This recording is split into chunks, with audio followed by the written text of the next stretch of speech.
This is literally my robe. Dress for the job you want, not the job you have. Really basic?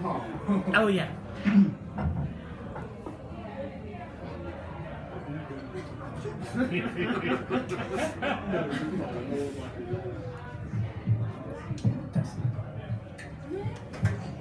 I'm getting really tired of living in this quaint English village.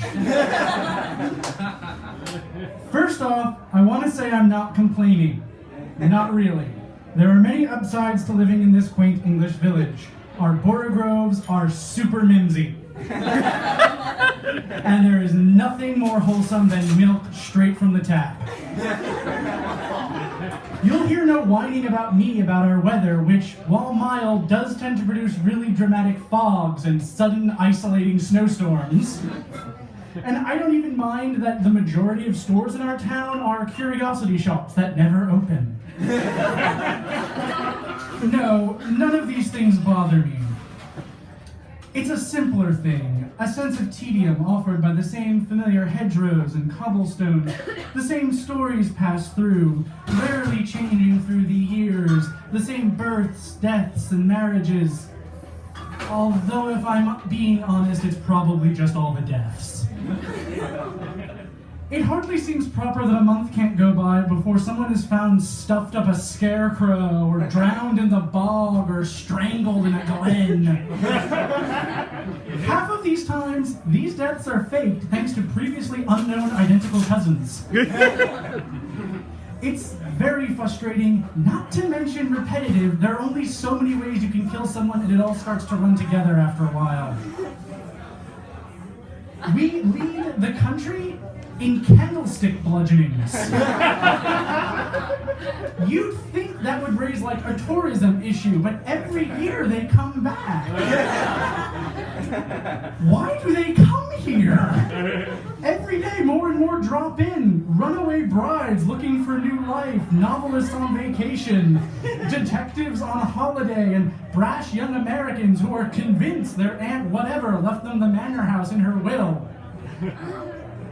I work at the railway hotel, and it's really starting to hurt business. We constantly have to close the salon for seances, or so someone can explain how the Italian nurse and Count Giovanni were the same person. Also, how many times do people have to go missing from locked rooms before we start off asking for payment up front?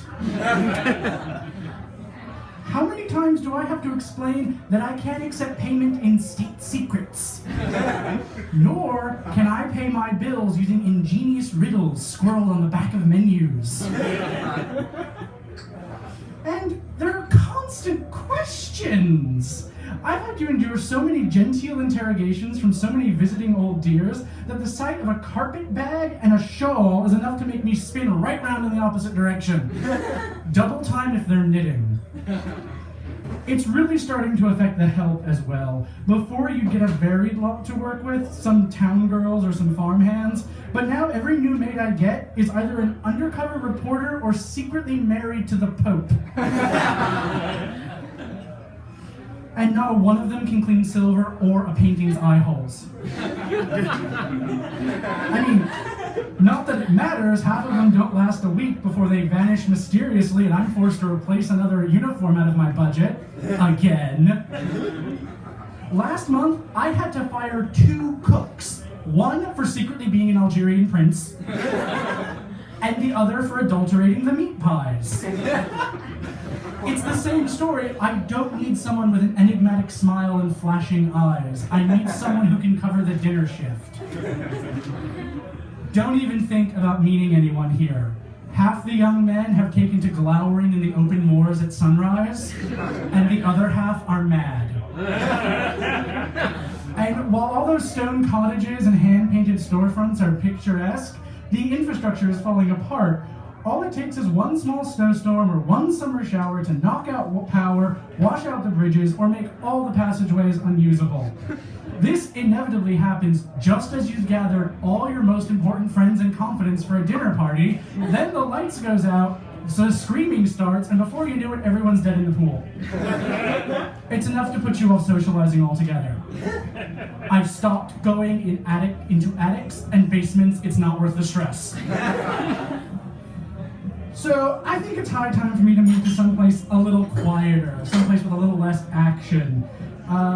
Thankfully, my long-lost cousins in the States has just invited me to his little island for a big family reunion. I hope it's really quiet and uneventful, because I hear coastal Maine is beautiful in the winter. Thank you.